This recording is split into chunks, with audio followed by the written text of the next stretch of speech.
Hey guys, Savage Joy here with Real Progressives. Tonight I am joined back by Congressman Ro Khanna. So he is gracious enough to not only come on once, but a second time. So thank you so much, Representative Khanna. It is so awesome to have you back. Well, thank you for having me back. Thank you for your great show, and look forward to discussing the issues. Awesome. So first, we'll talk about California's election. Nobody even came close to you in your primary. I mean, you got, let's see, 59.1%, and the next highest got 24.8%. So you definitely knocked it out of the park. So that's good because we were assuming you would. So we were counting on you. Well, I appreciate very much the district sending me back to Congress. I mean, we have the general election, but having me win the primary. And I think it shows that people will respond to taking risks and being bold. And even I've made, I'm sure, mistakes, but ultimately they want someone who is willing to push the envelope. And I'm really honored that my district voted in that overwhelming way. Absolutely. What are your thoughts as far as, the estimate of 21% voter turnout? That really concerns me because I haven't seen, I know that they've been continued to count the votes, and I think it's up now to 24 or 25%. But in the midterms in 2016, it was 47%. I'm sorry, in 2016 in November. And we need a turnout that's much more like that than traditional midterm turnout to win back the seat. So I'm hoping November's turnout is going to be much better. Yeah, and we saw in Las Vegas, a lot of progressives didn't win as well.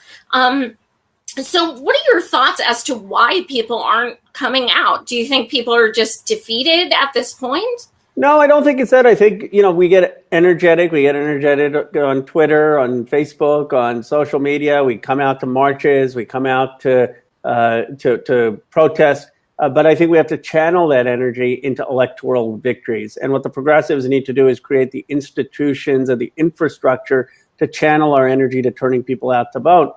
That's been a challenge for decades, but now is the most urgent time.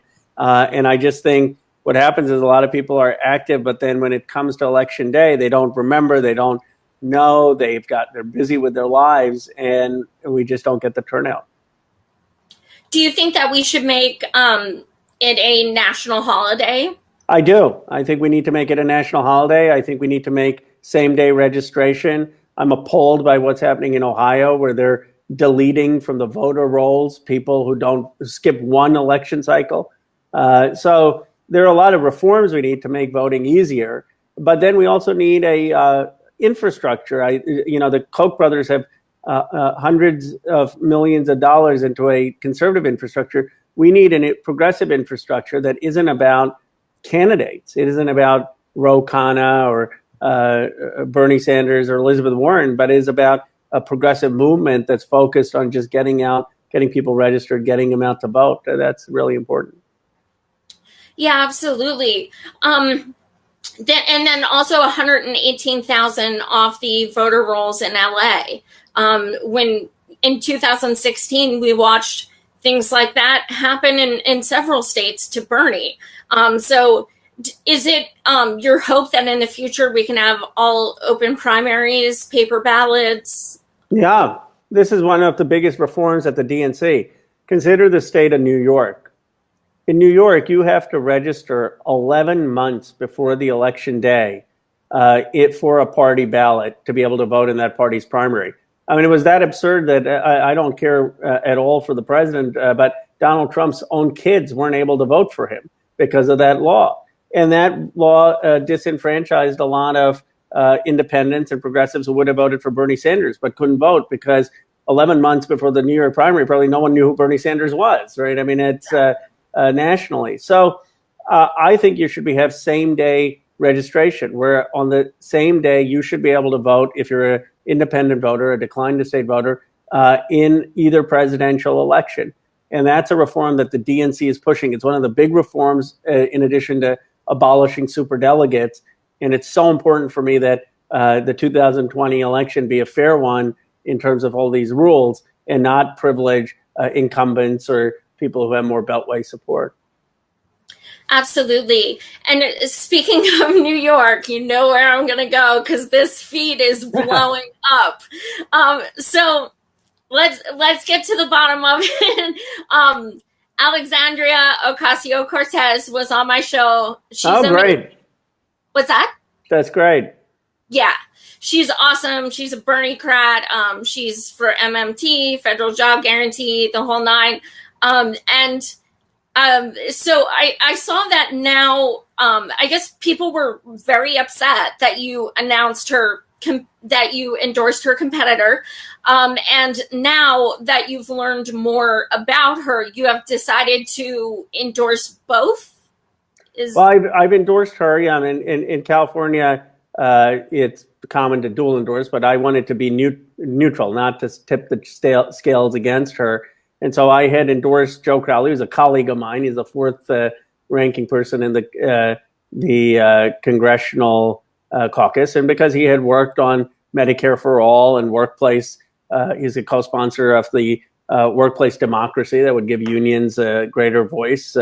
And he had supported mine and Barbara Lee's legislation on legalizing marijuana. But I didn't know much about Alexandria. I got to then see her video, which was incredibly inspiring.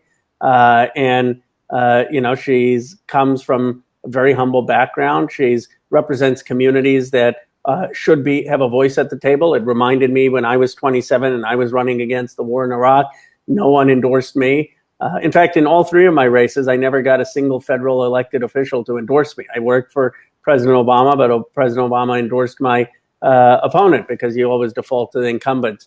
So I said, I don't want I want Alexandria's story to be validated, for her to know that, for people to know that she's a great progressive, and I know she's going to be a great leader in this country. And I got a lot of feedback from people saying they were disappointed that I had just endorsed Crowley. And I was very candid. I said, look, to get things done in Congress, you have to work with colleagues to do that. That's why I did it. But I didn't really follow Alexandria's race as much. Now I will. I reached out to Alexandria, and she was very gracious. She put out a statement saying that I was the first person, I think the only person still in the entire Congress and Senate to endorse her. Yeah, absolutely. I've been following it. And also I have looked at Alexandria's posts, and she has been very gracious. She has said that it's still amazing to have your endorsement. And she's being, classy as ever. So with that being said, and you're acknowledging that, you should have looked into her more. I think that, I personally respect the fact that you're now at least saying, I will basically co-endorse. I think that's a stand-up thing. That's accurate. And it's neutral. Well, I'm not being exclusive, but there are hundreds of races around the country, but I didn't realize what an extraordinary candidate she is. And so once I did, I said, wow, she's really bringing in new communities and new people, and she's running on very interesting ideas on a federal jobs guarantee, on not taking PAC money and not taking corporate money. She's really gotten a lot of support from civil rights groups, from the Black Lives Matters groups, and from others on police brutality and civil rights. So I think she's going to be an extraordinary voice in politics, and I'm very, very proud to endorse her. I also have been candid that Joe Crowley is someone who I work with every day, and I want to be able to work with colleagues to get legislation through. He has this term, the term I've been in Congress, supported Medicare for All and my marijuana legalization bill and the workplace democracy bill, things that I cared about. So I wasn't going to.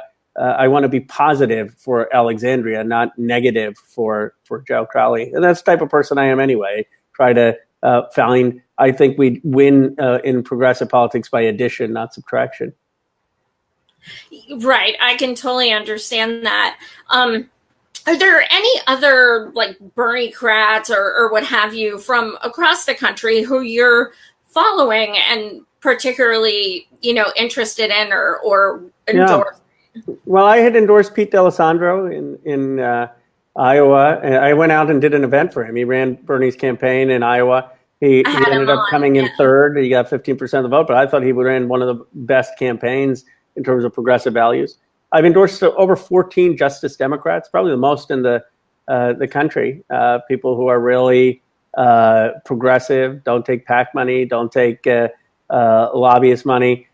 Some of the candidates I like Katie Porter. She was a protege of Elizabeth Warren in California. She's running for a seat against Mimi Waters.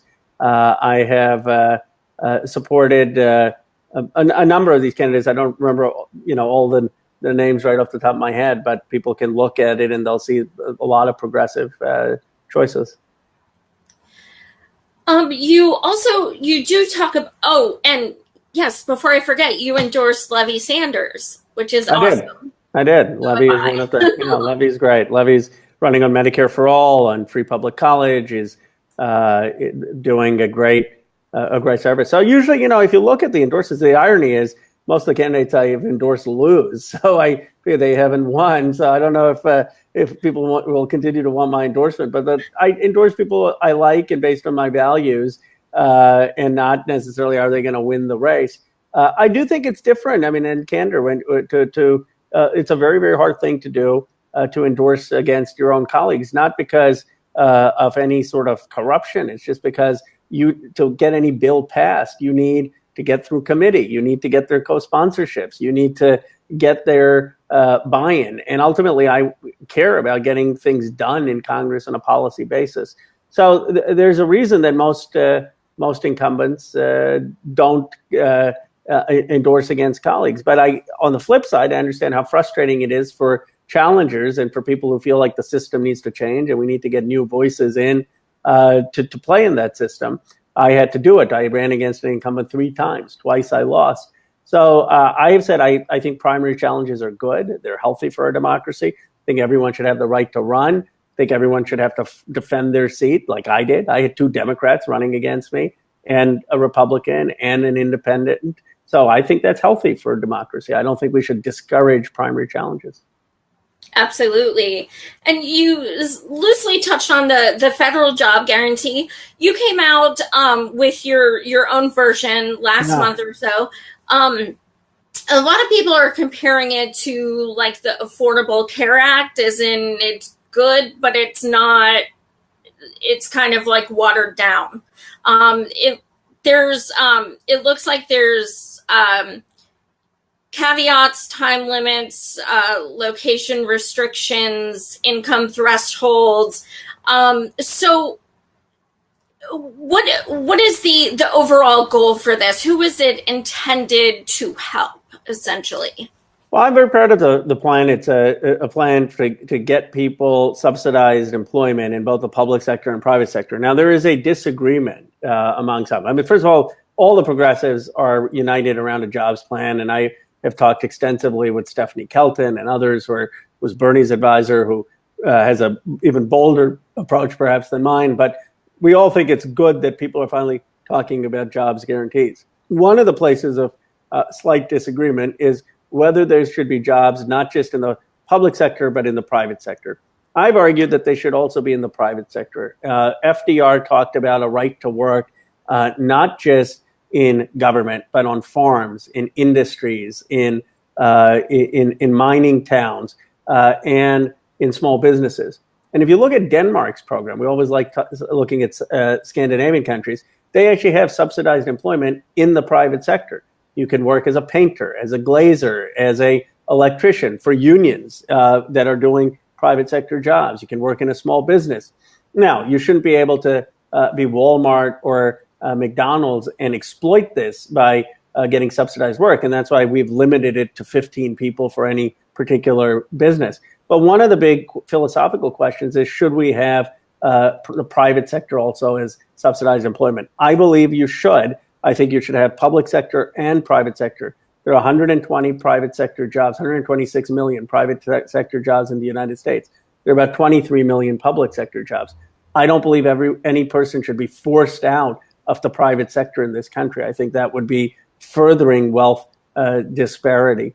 So there are a lot of progressive economists, Matt Brewing, Jim Dean, Jared Bernstein, who have endorsed my approach. But I also have great respect for Sandy Darity and Bill Hamilton, who put forward a broader, bolder vision, which is everyone has a government-provided job at $15 to $20 an hour. And there are places, I think, where that approach may be necessary, particularly in chronic unemployment areas.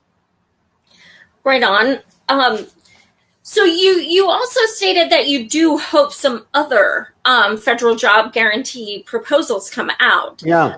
What is your thought process on saying that? Well, I don't think we know, right? But it's never really been tried in the United States. I think we have to try different approaches. One of the things they used to say about the FDR's New Deal is they said almost every individual program failed, but the New Deal succeeded. And by that, they meant when FDR put out first ideas, they didn't succeed, but they tinkered and they experimented and they got to see what works. So I think we should try these approaches and we should debate them. But what I do know is whoever our nominee is in 2020 and our leadership in Congress should be for a plan to get people jobs. And that the state needs to play a role in helping that, particularly when you look at the racial disparity, and to combat the racial disparity in employment, to combat the opioid crisis, to combat incarceration, people who were formerly incarcerated and getting them jobs. The state has to play a role. Yeah, I definitely agree. I've interviewed a lot of California candidates who actually stated it's getting to the point where they should call a state of emergency in some districts because of all the homelessness and, unemployment rates. What is your thought on that? Well, that's why we need this jobs program. And that's why what Reverend Barber is doing right now is so, so important. He's the great civil rights leader of our time. And I was with Bernie Sanders and Elizabeth Warren and Elijah Cummings and Barbara Lee. We had a hearing where we had Reverend Barber and several of the people testify who are marching in the Poor People's Campaign.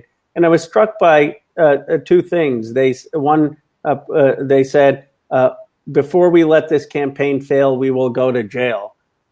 Amazing sort of moral commitment. It reminded me of my grandfather who spent 4 years in jail with Gandhi for India's independence. That's the kind of courage that these folks have. And another woman said, whose daughter died because of breast cancer, which would have been cured if we had Medicare for all and had early detection. But she didn't have that luxury. And she said, she was in tears, and she said, I'm not going to let my pain go to waste. I'm here because I don't want my pain to go to waste. That's what's motivating these people. And they talked about homelessness. And in fact, I was just on the House floor talking about homelessness and the policing of homelessness, how they're getting ticketed, how they're getting arrested, how they're being criminalized for lying on the sidewalks. That shouldn't be happening in this country. So one, we need to decriminalize behavior of eating and sleeping and doing things that you and I do just because someone's homeless and they're doing that on the public streets. Second, we need to provide economic opportunities and jobs and the services needed to get these people back into society. Absolutely. And last time you came on, we spoke about legislature that you came up with to have your congressional mates sign about not taking any more big money in politics, essentially. How is that going? Have you gotten anyone else to sign on? I'm working on it. We're talking to Pramila Jayapal, who's been very helpful, because Seattle has this system. I don't know if any of your viewers or listeners are from Seattle, but basically the idea would be every voter gets $50 that they could contribute to politics. So instead of having people go to voters and then donors, every voter becomes a donor. And if you do that, you would get the big money out of politics. Guess who proved this? Bernie Sanders. He raised $230 million online. But not all of us have the celebrity of Bernie Sanders. So this way, you don't have to have a mass appeal to do this. Every voter in their district gets to give $50 to either the Senate or president or House. And that would really get rid of the influence of big money. Okay. You also, lately you've been, well, not necessarily lately, actually, we just had the 1 year anniversary of the People Summit, which is the Right. first time I met you in I Chicago. remember. And you did, like a symposium on,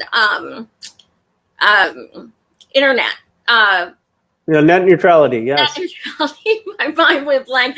And that was actually the first I heard of it. So you were talking about it way before it started blowing up on the news and everything. You're also talking about an Internet Bill of Rights. Yes. So can you explain what that is? Well, net neutrality is really simple. It's that you shouldn't be charged more, Joy, to do this Facebook interview that we're doing than if MSNBC wanted to do it. Imagine if we didn't have net neutrality and Facebook or the internet service provider could charge you more to have your program. They would say, well, MSNBC and CNN can afford it. We're going to charge you for the ability to have a conversation with someone online. That would make it so hard for people to have speech unless they were part of the big conglomerates. And so we have to keep the internet a place where everyone can have equal speech, where you don't have to be a big player. You don't have to have a lot of money to get your voice heard. That's what net neutrality is about. The Internet Bill of Rights is about protecting people's privacy and data. Let's say we're having this chat through Facebook. I should know if Facebook keeps a record of this chat and stores it somewhere. I should know what information they're keeping about me. I should know. I should be able to get that information. I should make sure that that isn't given to a third party without my consent. So there's some basic, simple protections. Basically, our Bill of Rights should be enshrined in online. And I have a very simple idea. You know, when you get into a New York cab, you get the passenger Bill of Rights in the back. We should have a Bill of Rights on the homepage of any of these websites that you go to say, here are your rights. If you want to delete data, you want to update data, you want to know your data, here's how you do it. Awesome.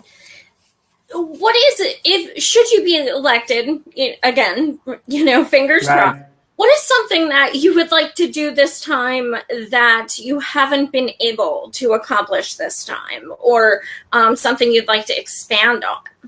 Well, I'm really passionate. I know this is not something that a lot of the progressive community is talking about, but I believe really important, which is to get tech jobs into communities that have been left behind. And I've been going to Appalachia, to Detroit, to Youngstown, to Paintsville. We've got to create the new knowledge economy, the innovation economy in places in this country that haven't had a shot at it. Not just because those are the only jobs. I mean, you're going to need, but a lot of different types of jobs, but because those jobs can be a kernel for other jobs and for an ecosystem economically of giving people a chance to participate in the middle class. And so I really want to see what more we can do to encourage policies that are going to give people the jobs of the 21st century in communities that have been left out of our economic growth. Do you see Medicare for All being passed I know it's shelved right now thanks to Renton, but I mean, what do you think the future is with that? Because we're kind of counting on California. You guys are the closest we've ever gotten. Well, the governor, Newsom, has promised that he would do it. And so I think we need to make sure that we do it. It makes economic sense. I mean, if you want people to become entrepreneurs, if you want people to have job mobility, you no longer can just tie healthcare to employment. You need to have healthcare should be a right from the day you're born, and you should have it. In a time where, my dad worked for the same company for 30 years, maybe you could say, okay, you can have healthcare through employment. But in today's world, where someone has 7, 8, 10 jobs, where some jobs are part-time, where you've seen, unfortunately, the decline of unions and benefits, it is just unfair and inhumane to require people to keep getting healthcare, changing healthcare, losing healthcare, and worrying about healthcare. We need to make sure that people don't have to worry about that they have that healthcare from the day they're born, and that they have it till they live. And that's really what Medicare for All is about. So I support it. The good news is many more Democrats in the House support it. Many senators support it. I think it's going to mean winning in 2018 and then winning in 2020 and getting a progressive president who's going to come to people like me in the House and say, Ro, this is my priority. Go get the votes. And then he'll have a number of us foot soldiers there, or she will have a number of us foot soldiers there to get it done. And also, I digress a minute, but I want to thank you for being the first congressional member to say that Bernie should run in 2020. I did remember that.